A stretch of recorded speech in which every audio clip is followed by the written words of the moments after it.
வணக்கம் தலைவா, அனைவருக்கும் இனிய வணக்கம். இன்றைக்கி நம்ம இந்த ஒரு வீடியோவில் இதை பற்றி பார்க்க போகிறோம் அப்படின்னு பார்த்தீங்கன்னா, தமிழ்நாட்டில் கூட்டுறவு வங்கிகளில் கடன் பெற்ற விவசாயிகளுக்கு பயிர்க்கடன் தள்ளுபடி திட்டம் செயல்படுத்தப்பட்டுள்ள புதிய மாற்றங்களில் இந்த ஒரு வீடியோ விளக்கம். அரசு வெளியிட்டுள்ள மறுசீரமைக்கப்பட்ட பட்டியலில் குறு விவசாயிகள் 50,000 75,000 வரை பெற்றிருந்தால் அவங்களுக்கு கடன் தொகை அதிகரிக்க வாய்ப்பு ஏற்படுத்தப்பட்டிருக்கு.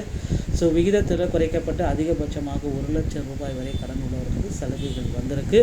சிறு விவசாயிகளுக்கு நிர்ணயிக்கப்பட்ட தொகையில் பாதி அளவும், பெரிய விவசாயிகளுக்கு ஒரு நிலையான தொகையும் தள்ளுபடி கிடைக்க வேண்டும் என்ற தகவல்கள் குறிப்பிடுகிறது. விவசாயிகளின் வாழ்வாதாரத்தை மேம்படுத்தவும் அவர்கள் மீண்டும் புதிய சாகுபடிக்கு தயாராகவும் இந்த மறுசீரமைப்பு நடவடிக்கை எடுக்கப்பட்டுள்ளது.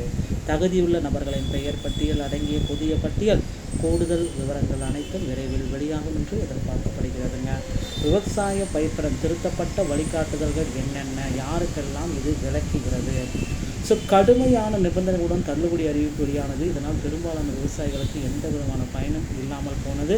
விவசாயிகள் எதிர்வினை, தள்ளுபடி முழுமையாக கிடைக்காததால் அதிருப்தி, பல்வேறு இடங்களில் விவசாயிகள் போராட்டம் மற்றும் கோரிக்கைகள். அரசின் மறுசீரமைப்பு மக்களின் கோரிக்கைகளை ஏற்று ரிசர்வ் வங்கி வழிகாட்டுதல் மற்றும் மாநில நிதி நிலைமை கருத்தில் கொண்டு தள்ளுபடி தளர்வு புதிய பட்டியல் தயாரிக்க அனைத்தும் ரெடியாக இருக்குங்க. யாருக்கு இதில் முக்கியமான தள்ளுபடி, திட்டத்தின் எல்லைகள் மற்றும் முக்கியமான நிபந்தனைகள்.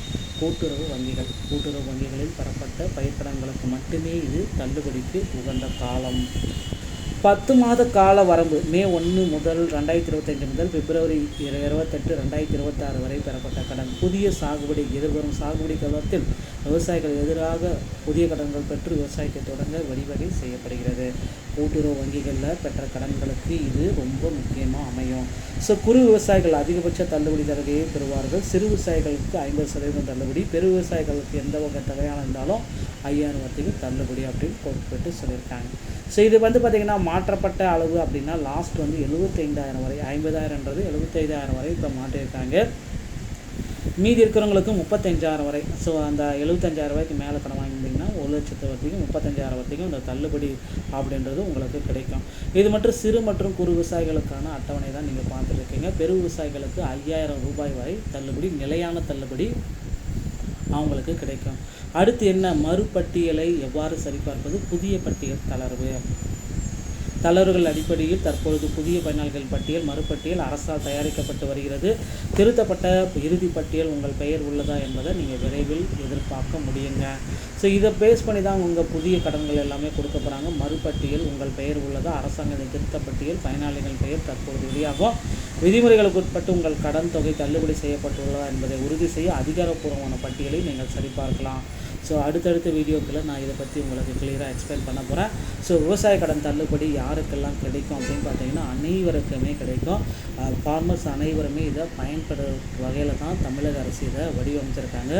அதுவும் பார்த்திங்கன்னா இப்போ இந்த ஜூன் 15ஆம் தேதி மறு பரிசீலனை செய்து விவசாயிகளுக்கு 75,000 ரூபாய் வரை கடன் தொகையை உடனடியாக அவங்க பெற்றுக்கொள்ளலாம் அப்படின்ற மாதிரி ஒரு அப்டேட்டை கொடுத்துருக்காங்க. இதனால் அரசுக்கு 6,000 கோடி ரூபாய் வரைக்கும் நிதி இழப்பீடு செய்கிற இதை உடனடியாக அடுத்த 90 நாட்களில் ரிசர்வ் வங்கிக்கு தமிழக அரசு கட்டியே ஆகணும். அதனால் மட்டும்தாங்க இந்த மாதிரி ஒரு அப்டேட்டை கொடுத்துருக்காங்க. நண்பர்களே, இந்த தகவல்கள் உங்களுக்கு பிடித்திருந்தால் நீங்கள் நம்முடைய சேனலை சப்ஸ்கிரைப் அண்ட் பெல்லை கிளிக் பண்ணிச்சுக்கோங்க. மீண்டும் ஒரு நல்ல தகவலோடு நான் உங்களை சந்திக்கிறேன். நன்றி, வணக்கம், தேங்க்யூ.